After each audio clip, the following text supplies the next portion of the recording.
pra ter uns guerreiros ali, vão dar uma resposta importante. E aí eles se juntaram ali, Bia Kicis, foi o Sóstenes, aí tá o Paulo Bilinski, o Zé Trovão. Nem picanha, nem café! Nem picanha, nem café! Nem picanha, nem café! Nem picanha, nem café! Nem picanha, nem café! Nem picanha, nem café! Nem picanha, nem café! Aí o Eduardo Bolsonaro, que tá numa fase meio Cazuza. Ele não tá parecendo Cazuza, cara, no final da vida? Tá, mano, tá meio esquisito, cara. Não sei, acho que ele tomou Ozempic e o Ozempic tem esses efeitos esquisitos. Ele tá sem lábio, ele tá meio doente, cara. Eduardo aqui? É. Sério? É. Eu não reconheci É o ele. Eduardo, pô. Reconhece, eles dormiram junto na mesma cama já. E é verdade essa história. Você devia reconhecer ele, né? É que eu falava coisa, esquece. É real essa história mesmo. É, cara. Então, assim, eu vejo esse vídeo aí do Nem Picanha Nem Café, que é a nossa resposta da direita, né? Nossos comida barata novamente, Bolsonaro 2026. Então, o que você pode ver são os... Em inglês chamariam de os loyalists, né? São os leais ao Bolsonaro, tá? A turma da lealdade ao mito, fazendo sua campanha interna. E eles devem ter avisado o seguinte, gente, nosso bloco aqui na Câmara tem que ser um bloco mais barulhento do que o bloco que tem o Nicolas, Marcel e tal. A gente tem que recuperar nosso valor aqui. Então, os leais à família Bolsonaro, isso precisa ser entendido, não é todo mundo. A turma leal ao Bolsonaro organizou. Você pode pegar o Sóstenes. Quem é o Sóstenes ali? Sóstenes era amigo nosso, já foi amigo nosso. Foi um cara necessário ao impeachment da Dilma. Não vou falar mal do cara, mas ele é um deputado do Silas Malafaia. O Silas Malafaia é um soldado do Jair Bolsonaro, do Bolsonaro especificamente. Então o Sóstenes ele tem que estar lá representando o Malafaia com os bolsonaristas da família. Então, pra vocês entenderem, né, eu expliquei o boné do PT, né, que agora é nacionalista, e vai ser aquele nacionalismo sul-americano contra o imperialismo! Afuera imperialistas! Afuera! Fora AUC e fora FMI! Quem tem minha idade lembra disso. Quem viveu nos anos 90? Fora AUCA! Fora FMI! Então, é o seguinte, meus amigos. Tem um lado comprando isso e o outro tá... E o outro tá falando que barateia a comida, que foram criativos. Eu olho isso, né, eu só lamento, cara. Por isso que eu falo que é tudo muito ridículo. Né, é tudo muito complicado, né, tudo muito bobo, tudo muito boçal. E aí eles estão se enfrentando, porque tem a turma, tem agora o bolsonarismo do B, que é o bolsonarismo que aprendeu com o Marçal que dá pra ter caminho próprio, e eles estão cavando pra mim o caminho próprio. Então todos eles já entenderam. Pô, o Bolsonaro não vai me apoiar se eu sou o Salles pra senador. O Bolsonaro não vai apoiar o fulano pra senador. Eles vão jogar o próprio jogo ali. E eles querem pegar os votos bolsonaristas, comprando algumas causas caras ao bolsonarismo, mas sempre mostrando na pauta que dá pra mostrar, fazer uma cena mostrando que eles são mais virtuosos, que eles são mais limpinhos. Essa pra presidente da Câmara foi a mesma coisa. Então assim, é uma turma que topa golpe de Estado do Bolsonaro. É uma turma que quando veio aquela mentirada dos bolsonaristas das urnas pra dar um golpe de Estado, vocês precisam lembrar assim, final de 2022, inventaram, isso já foi comprovado, foi inventado um monte de mentira sobre urna, e esses caras não falaram nada. Então, na hora de jogar ali, de passar o pano, eles jogavam junto, Marcel Van Hatt, toda essa galera. Agora, pô, vou mostrar que eu sou realmente radical, não tô com o Hugo Mota, né, nossa, hein. Aí eles fazem o seu statement. Os bolsonaristas leais ao mito estão certos em denunciar isso. Estão certos. Entendi, né? Vocês estão comigo pra parar de visitar o público. E aí agora vocês querem, né, ir cavando espacinho, levar o público do Bolsonaro e não ter consequência. Eu entendo isso. Quem fez isso foi o próprio Bolsonaro dentro da direita. E aí, eu honestamente torço pra que vocês se matem e que tenham o maior número possível de baixas, tá? Porque vocês são picaretas. Todos. Todo mundo ali é picareta. Todo mundo ali é picareta. Tá? E é isso, né? Então, espero que seja uma longa e dolorosa disputa entre gente que não vale absolutamente nada. Vamos lá. Prosseguindo aí. Então, essa briga é a tônica. Agora, então, assim, vocês vão falar, Renan, você tá se sentindo mal, tal. Cara, eu tô porque é uma situação muito complicada, a situação brasileira. É uma situação muito complicada. E aí entra no título da live, porque é o seguinte, tem uma discussão que a gente já trouxe várias vezes, que é uma discussão sobre pacto federativo, que ficou muito clara agora nos cargos de mesa diretora da Câmara dos Deputados e do Senado também, que demonstram claramente que a região que mais tem população, ou seja, estou falando em representação democrática, e a região que mais produz no Brasil, que é basicamente o Sudeste, e vamos colocar o Sul aí, e se a gente puxar o Centro-Oeste na conta, porque hoje tem o agro, é realmente o que paga a conta. Essa região é completamente, né, subrepresentada nas casas legislativas. Se você for pegar a presidência da Câmara, né, segue um padrão e o do Senado também. Mesas diretoras também. Por quê? Porque a gente tem um problema representativo no Senado. Pra mim, o Senado... Gente, vou falar uma real. Não precisa ter Senado. Você não precisa de Senado numa democracia. Não precisa. Ah, precisa de uma Câmara revisora. Não, não precisa. Você pode não ter Senado.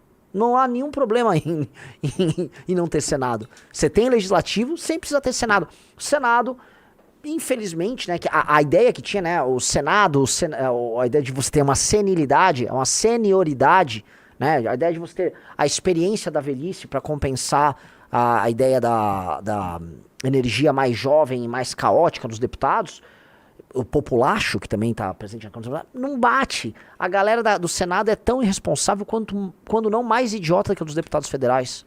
Em Roma você poderia fazer o seguinte, tinha a turma dos tribunos da plebe, né, que era barulhenta, e eles eram contidos pelos representantes da aristocracia, que era o Senado romano. Então você tinha uma tensão e o Senado tinha mais poder, e beleza, você ficava, né, lidando com essa tensão.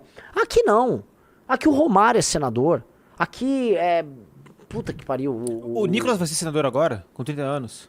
Ele quer ser senador, nem sei se ele pode. Mas... Pode ainda, mas vai ser, né, com essa PEC ele. Entendeu? Esses caras querem ser senador e o Senado atual, novamente, Marcos Duval, astronauta, Damares, como se tivesse uma qualidade. Eu vi agora uma bolsista falando, tivemos uma grande vitória. Cleitinho é senador. Cleitinho, senador, de chinelo, com camisa de time de futebol.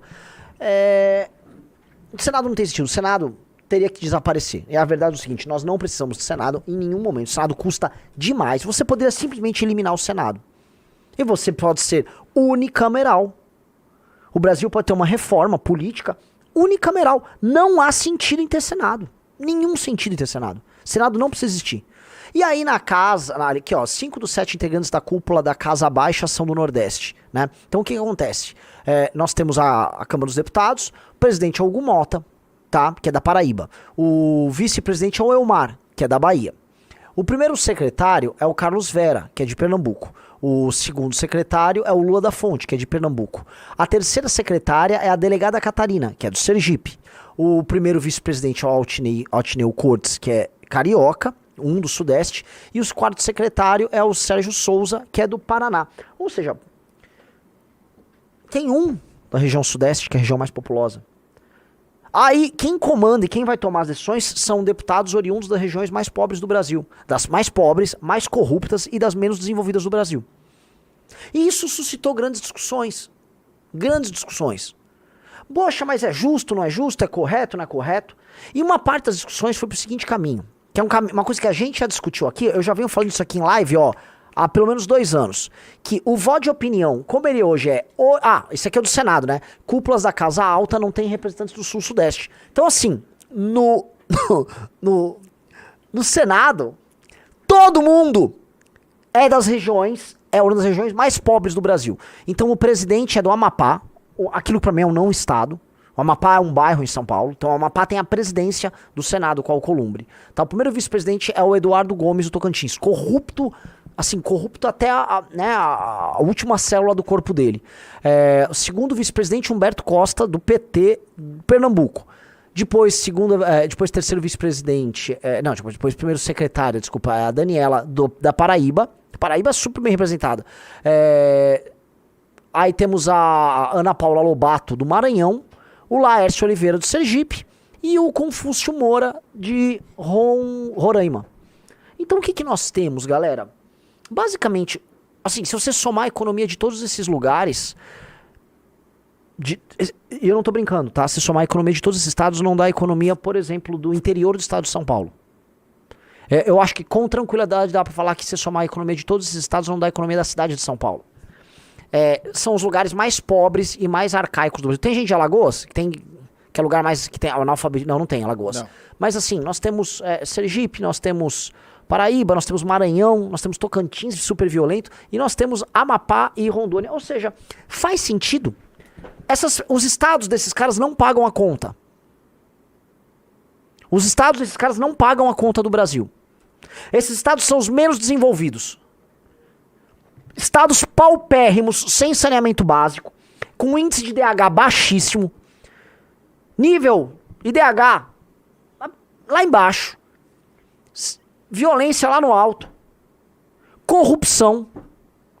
E esses caras têm como prêmio o comando da Câmara dos Deputados e do Senado. Faz sentido você, que é de um estado do sul, sudeste, bancar isso? Não faz. Eu vou falar aqui pra vocês, não faz sentido. Não faz nenhum sentido.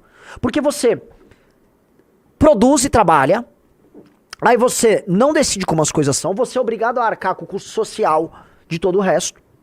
E o custo político de administrar os caras. Então, assim, é um caso raríssimo. Eu tô falando sério, é um caso raríssimo em que eles não são maioria, eles são minoria em termos populacionais, eles são uma minoria em termos econômicos, mas eles são maioria em termos políticos.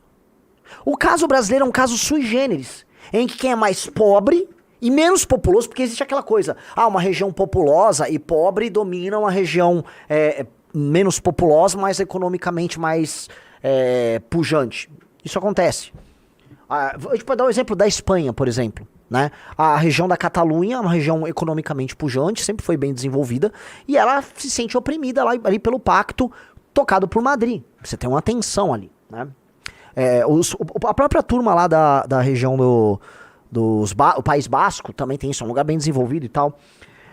Agora, aqui não. Os lugares mais populosos e desenvolvidos, eles são subjugados. Eles não podem decidir o que vai ser feito com o dinheiro que eles arrecadam. O Rai Silva falando assim, parece que só quem trabalha no sul e sudeste, não, no Brasil é o pessoal do sul. Não é que só quem trabalha, eu tô falando quem gera o dinheiro, cara. A não ser que você quer lidar com coitadismo e não com dados, cara. Eu tenho que lidar com dados. Eu tenho que falar com dados. E o que eu tô falando é o seguinte, os estados do norte e nordeste do Brasil são os piores números que nós temos, pô. Não tô falando que as pessoas são ruins. Eu tô falando que um processo histórico levou a isso, e esse processo, em vez de ser alterado, porque os lugares mais desenvolvidos deveriam, vamos dizer, exportar sua cultura para esses outros lugares, de modo a transformar, o que acontece é o contrário. As posições de comando estão com quem administra pior. Aí que você quer que eu fale o quê? Não, veja só, tem outro... Não tem, pô. E quando eu falo quem trabalha mais, quem é mais produtivo, quem gera mais receita, estou falando algo meio óbvio, cara. Basta pegar dados de quem tá mais no Bolsa Família ou quem tá mais com carteira de trabalho assinada.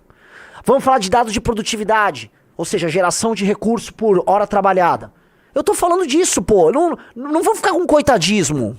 Porque também, toda vez vai falar dessas porra, aí fica no coitadismo, aí o que acontece? Né? Tamo com o Senado dominado por um cara do Amapá, um corrupto do Amapá. E você, não, mas veja só, do jeito que você fala, você é um chororô. Esse cara, você é um chororento. Chororento. E aí não consegue dar. Aí o que acontece? Aí o cara vai desenvolver, igual o PT gosta, né? Sei lá, um nacionalismo, um regionalismo. Não falou de mim, vamos falar aqui, né? Nós, no Amapá, trabalhamos também do nosso jeito. Eu vi um cara, sério, justificando a excrescência, o absurdo que é a Zona Franca de Manaus, dizendo que eles sustentaram o Brasil no ciclo da borracha. E aí isso aqui é uma reparação histórica pelo ciclo... Ô, meu velho, eu ouvi falar, assim, me corrijam, tá? Que custa coisa de 30, 40 mil reais pra manter cada emprego da Zona Franca de Manaus. É mais fácil dar uma bolsa pra galera, a galera não precisa trabalhar, do que manter aquilo lá. Custa muito pro Brasil manter a Zona Franca de Manaus, uma ilusão de industrialização naquela região. Aí, então assim, nós precisamos falar, e não é nada contra as pessoas, é que puta que pariu, cara. Decisões ruins são tomadas, e assim, nós estamos sendo administrados por esses caras. Aí depois não reclame que o Cássio Nunes e o Flávio Dino estão no STF. E não tô falando que aqui o Sul-Sudeste é uma maravilha, o Brasil inteiro é uma bosta. Eu só tô falando que, pô, fica bem, é jogar no hard. Só que aí nós vamos pra discussão com os caras, então. Os caras estão falando o seguinte, o Sul e o Sudeste estão mais polarizados, e aí você tem mais voto de opinião, e os votos de opinião fazem com que as pessoas elejam retardados. Eu vi um esquerdista falando isso, E o esquerdista está certo, eu falo isso há 2 anos. Tem um problema muito grave que é, no sul e sudeste, as pessoas economicamente ativas e tal, votam em retardado. Esse cara, o João Caetano Leite,